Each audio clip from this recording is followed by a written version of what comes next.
Eto na po ang inihintay natin. Umami na ang Malacanang na talagang seryoso na sa paglaban sa fake news dahil nakakasira sa imahe ng Pilipinas at ng mga Pilipino.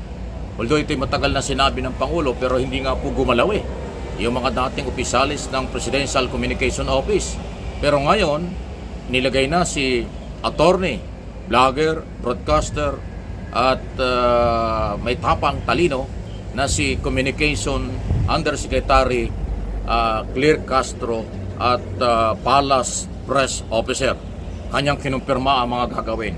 Kailangan daw ang batas, kailangan na daw harapin ito at hindi na ho palalampasin ng gobyerno. At siya nga ang itinalaga na talagang sasagot at gagawa ng paraan para seryosong labanan ang fake news. Pakinggan natin po ang sinasabi ng matapang na Palace official na kailangan natin ngayon. Ito sa marching orders ni Pangulo na hanggat maaari is labanan ang fake news dahil sabi nga natin kapag nabuhay tayo sa fake news, ano ba mangyayari sa buhay natin? Ano mangyayari sa bayan natin? So ito ay kumbaga sa atin magmumula kung paano natin mapapakita sa taong bayan na ito ay hindi totoo at ito ang katotohanan. Yan ang mandato ni Pangulong Ferdinand R. Marcos Jr. sa bagong liderato ng Presidential Communications Office sa programang Mike Abby Live. Sinabi ni Palace Press Officer Undersecretary Claire Castro na bahagi ng kanilang plano ang pagkakaroon ng estratehiya para labanan ng fake news. Kasama na rito ang pagkakaroon ng fact-checker o ang tagasuri kung tama ba ang kumakalat na issue o balita. Dahil sa bawat pagsasalita natin, dapat ay mayroong resibo. Dapat mayroong evidence para mapatunayan natin na ito sinasabi natin ay credible as compared sa mga pinagsasabi ng iba na walang ebidensya. Basta po tayo, Miss Aya, kung ano lang yung mga ginawang fake news, yun lamang ang ating sasagutin. Itatama natin para na rin to sa taong bayan para malaman kung ano ba ang totoo at hindi totoo. Aminado si Yusek Castro na marami kasing kumikita sa paglalahad ng fake news para papagsakin ang sinumang tao o organisasyon. At ang bagay na ito ay hindi aniya matatawag na freedom of information dahil bahagi ito ng troll army. Hindi na ito matatawag na freedom of expression. Kasi troll na sila, may troll army. So pag sinabi natin may troll army, hindi nila ipinaglalaban yung freedom of expression. Kasi kumikita lang sila at dinidiktahan sila nung taong nagbabayad sa kanila. So ito ay nagiging sindikato ang dating para makapagpapagsak ng isang tao o ng isang organisasyon, babayaran para masira. Hindi ito freedom of expression. So yun ang pinakamatindi nating kalaban ngayon, dapat yan ay mapuksa.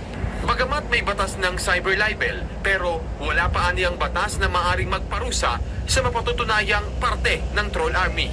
Kaya ang panawagan niya sa Kongreso. Sa susunod ng Kongreso, sana po, panawagan na, di ba? Na magkaroon kayo ng batas patungkol sa troll army. Kasi hindi na po yun for freedom of expression. Kasi yun yung lagi sinasabi, na paano naman yung freedom of expression namin? Teka lang.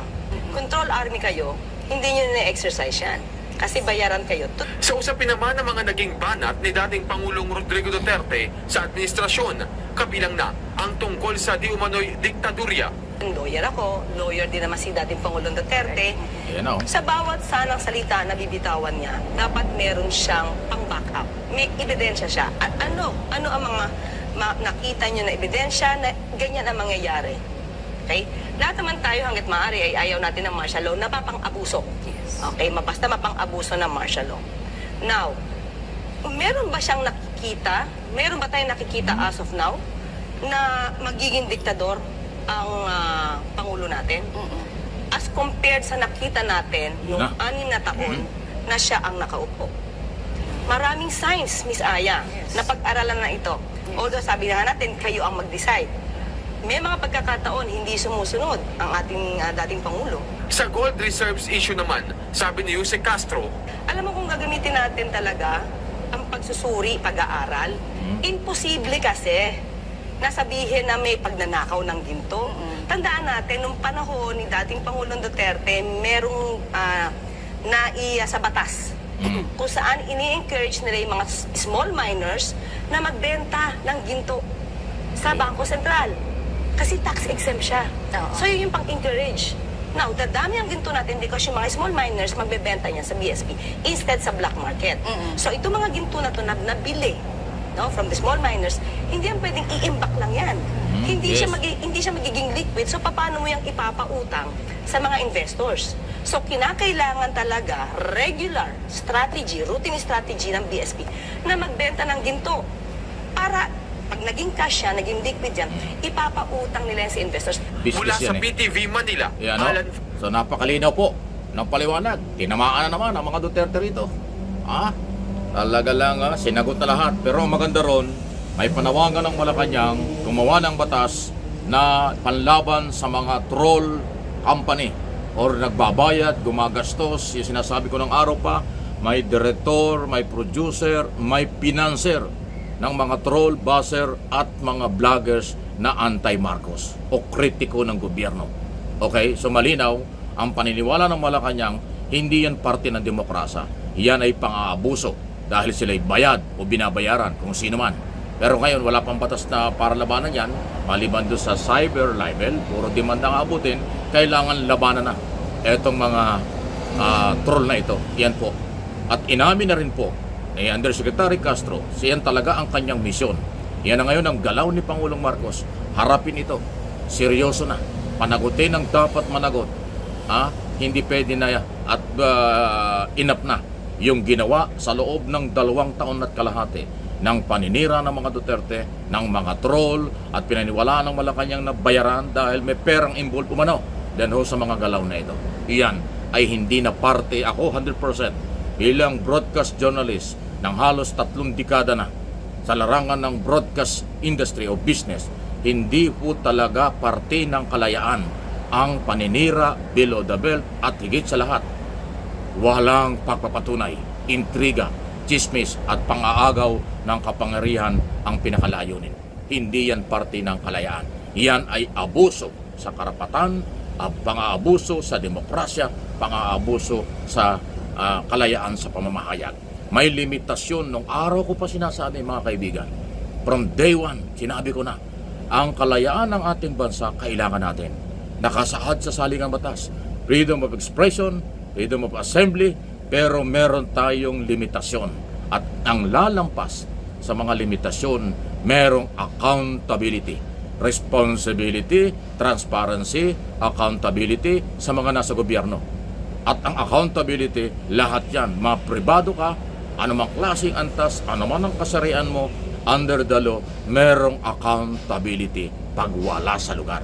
Yan ang nilalabanan at lalabanan ng gobyerno ayon kay Communication Undersecretary Castro. Kaya expected natin marami pa na mga expose, marami pang challenge, marami pang mga tatalakayin ang Malacanang against criticism group or naninira, gustong mangagaw ng kapangyarihan. Suportahan po ninyo ang aking mga channel at lalo pa natin ididiin ang pagpapaliwanag ng mga nangyari, mangyayari pa at posibleng gawin ng lahat ng sektor. Ang importante makarating sa inyo ano ang totoo at ano ang maganda para sa bayan. Please like and share ng ating po mga video. Pasensya na po kayo, lumalakas yung boses ko kasi po yung background natin nasa Kalawakan yata ako, nakita yung background ko, no? Kaya maingay ang mga kung ano rito, may eroplano lumilipad, may sasakyan dumada. Ang mahalaga, naririnig nyo ako, hindi ho ba?